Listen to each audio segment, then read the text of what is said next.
Deputy speaker की ruling के खिलाफ परवेज इलाही की दरखास्त पर समाअत इस वक्त जारी है। चीफ जस्टिस की सरबराही में 3 रुकनी बेंच ये समाअत कर रहा है। जस्टिस एजाजुल एहसन, जस्टिस मुनीब अख्तर इस बेंच का हिस्सा है। वकील अली जफर की जानिब से दलाइल दिए गए कि फुल कोर्ट की क्या ज़रूरत है।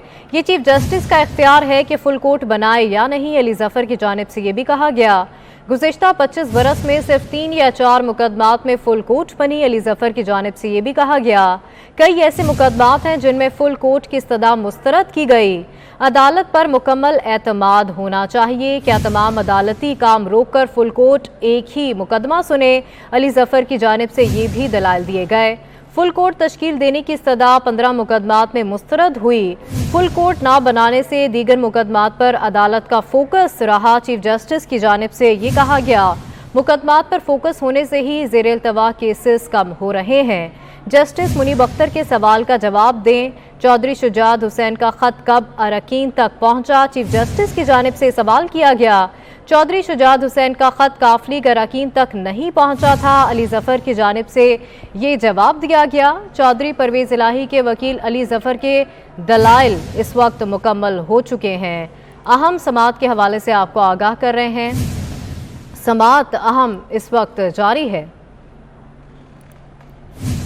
डिप्टी स्पीकर ने राजा बशारत की बात ही नहीं सुनी। वकील पीटीआई इम्तियाज सदीकी की जानिब से कहा गया डिप्टी स्पीकर ने कहा खत को अदालत में चैलेंज करें। इम्तियाज सदीकी की जानिब से कहा गया डिप्टी स्पीकर की रूलिंग में लिखा मुझे अभी चौधरी शुजात का खत मिला है। डिप्टी स्पीकर को खत किसी ने आकर नहीं दिया था। चीफ जस्टिस की जानिब से कहा गया जबकि चीफ जस्टिस की जानिब से यह भी कहा गया कि डिप्टी स्पीकर इजलास के लिए आए तो खत उनकी जेब में था। वोटिंग के बाद दरवाजे बंद हो गए, कोई आ जा नहीं सकता था। और इस वक्त आपको बताएं कि समाअत में कुछ देर का वक्फा आया है। अहम समाअत ये 1 बजे से जारी है और अब इस समाअत में कुछ देर का वक्फा लिया गया है। इसी पर बात करेंगे। जावेद इकबाल साहब हमारे साथ न्यूज़ स्टूडियोज़ में मौजूद हैं। जावेद इकबाल साहब, 1 बजे से ये समाअत जारी है और अब कुछ देर का वक्फा लिया गया है समाअत में, क्या समझते हैं क्या होगा? देखें, इस वक्त जो अदालत में जिस तरह की डिस्कशन हो रही हैं और दलाइल दिए जा रहे हैं और जिस तरह मौजूद अदलिया दलाइल सुनना चाह रही है, उसमें मुझे ये लगता है कि अब इसके प्रोज एंड कॉन्स को सॉर्ट आउट करने की कोशिश की जा रही है कि अगर फुल कोर्ट्स बनाया भी जाता है तो उसके किस तरीके से बनाया जाए। तो मेरा ख्याल है कि अदालत कोई ना कोई रास्ता तयन करना चाहती है, लेकिन उसमें देखने की चीज़ ये है कि अगर इस केस में आज आपने फुल कोर्ट बना दिया तो फिर आने वाले वक्त के लिए फिर आप ऐसे ही प्रेसिडेंट सेट करेंगे कि कल को कोई भी उठकर इस तरह की धौंस और धांधली के साथ और प्रेशर टैक्टिक्स यूज़ करके फुल कोर्ट्स बनवा लेगा। तो फिर आपकी सियासत तो उधर की उधर ही रह गई ना।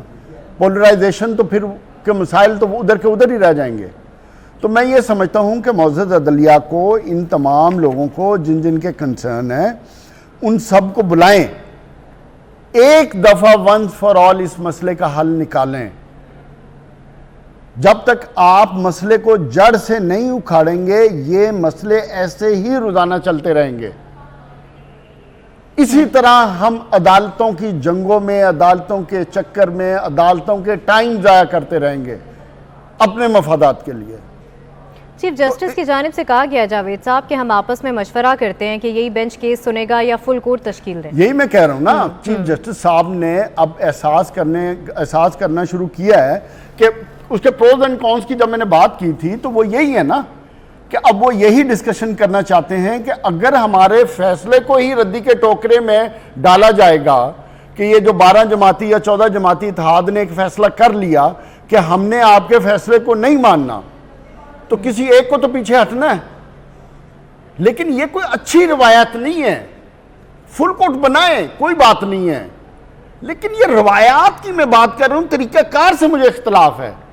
मुझे इख्तलाफ फुल कोर्ट बनने से नहीं है। ठीक है जावेद इकबाल साहब, इस वक्त बराह रास्त अपने नाजरीन को लिए चलेंगे। सुप्रीम कोर्ट के बाहर फवाद चौधरी मीडिया से गुफ्तगू करें, वो सुनवाते हैं आपको। फैसला करना है और PMLQ की तमाम पार्लिमानी पार्टी 10 में से जो 9 मेंबरान असम्बली हैं वो कोर्ट में मौजूद हैं और उन्होंने कोर्ट में आके कहा कि ना तो हमें कोई ख़त मिला चौधरी शुजात साहब का, और जो फैसला है वो पहले जो कम्युनिकेट पहली दफ़ा किया गया था कि परवेज़ इलाही को वोट देना, वही फैसला जो है वो किया गया। बुनियादी तौर के ऊपर एक धांधली की कोशिश है, जिस तरह से जब बच्चे जो हैं उनको अगर वक्त पे दूध ना मिले तो वो रोना शुरू कर देते हैं। आज पीडीएम की हालत वैसी बच्चों वाली हुई है। असूली तौर के ऊपर जब जमहूरियत जो कायम होती है, जमहूरियत मजबूत होती है, वो उन लोगों से होती है जो अपनी हार मान सकें।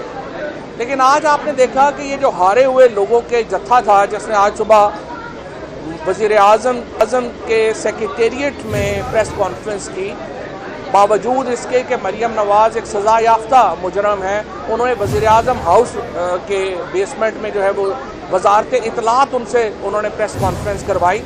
उनमें ये हिम्मत ही नहीं है कि वो अवाम का फ़ैसला माने। कभी आज तक नून लीग धांधली के बगैर इक़्तिदार में आई ही नहीं, उनको आदत ही नहीं है कि वो धांधली के बगैर कभी इक़्तिदार में आए हों। इसी रवश को वो जारी रखे हुए हैं। हमने देखा है कि ये जो वोट है, असूलन जिस दिन पंजाब ने अपना फ़ैसला सुना दिया था, असूलन जिस दिन पंजाब में 20 में से 15 सीटों के ऊपर पाकिस्तान तरीके इंसाफ कामयाब हो गई थी और 2 सीटें इंशाल्लाह अभी और हैं, वो इंशाल्लाह मुझे उम्मीद है कि हम 17 सीटों के ऊपर कामयाब होंगे। उसी दिन हमजा शरीफ को इस्तीफ़ा दे देना चाहिए था, अलहदा हो जाना चाहिए था, अगर ये थोड़े बहुत भी जमहूरी होते। लेकिन ये जमहूरी नहीं, इन्होंने उसके बाद जो है वो बच्चों की तरह एड़ियाँ रगड़नी शुरू कर दी। आज की जो प्रेस कॉन्फ्रेंस थी, उसके बाद आज जो इनके वकला ने सिर्फ सरीहन बदतमीज़ी की, कोई आर्गूमेंट नहीं था, दलील नहीं थी, बात करने का पता नहीं था, सिर्फ बदतमीज़ी की जजों से। और फिर जिस तरीके से 10 सुप्रीम कोर्ट बार के एक ही ग्रुप के, जो हमारे लॉ मिनिस्टर साहब का ग्रुप है लॉयर्स का, उनके बार के प्रेसिडेंट्स को भी लेके आ गए कि जी आप भी ये बातें कर दें। सुप्रीम कोर्ट ने मुस्तरद कर दिया हर किस्म का दबाव।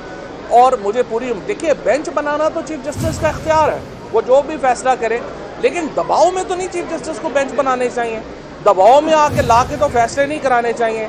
एक केस 2+2 का है, बिल्कुल सामने लगा हुआ है। 186 वोट जो है चौधरी परवेज़ इलाही का है, 179 वोट जो है वो हमजा शरीफ का है। परवेज़ इलाही चीफ मिनिस्टर हैं। हमजा शहबाज आज जो वज़ीर आला है वो किस कानून के तहत वज़ीर आला है? और उसको इतनी शर्म नहीं है कि सुप्रीम कोर्ट के हुक्म के बावजूद कल 61 मेंबर कैबिनेट जो है वो हलफ उठा रही है, और वो पाकिस्तान की तारीख की सबसे बड़ी, पंजाब की तारीख की सबसे बड़ी काबीना जो है वो उन्होंने बना दी है। इसलिए आज अभी 5:30 बजे ये फ़ैसला होना है, और उसके बाद मुझे उम्मीद है मेरिट्स के ऊपर जो है वो भी डिस्कशन होगी। इस वक्त 3 महीने से पंजाब में कोई हुकूमत नहीं है। पंजाब की जो मईशत है उसकी कमर टूट गई है। पंजाब की मईशत की वजह से पाकिस्तान की मईशत जो है वो इंतहाई सख्त सफ़र कर रही है। आज डॉलर देखें फिर जो है वो किधर चला गया है। ये तो लग रहा है कि सिर्फ अपने इक़्तिदार के लिए ये इनको कोई परवाह ही नहीं है, ना मईशत की परवाह है, ना इनको मुल्क की परवाह है, और सिर्फ उसमें लगे हुए हैं।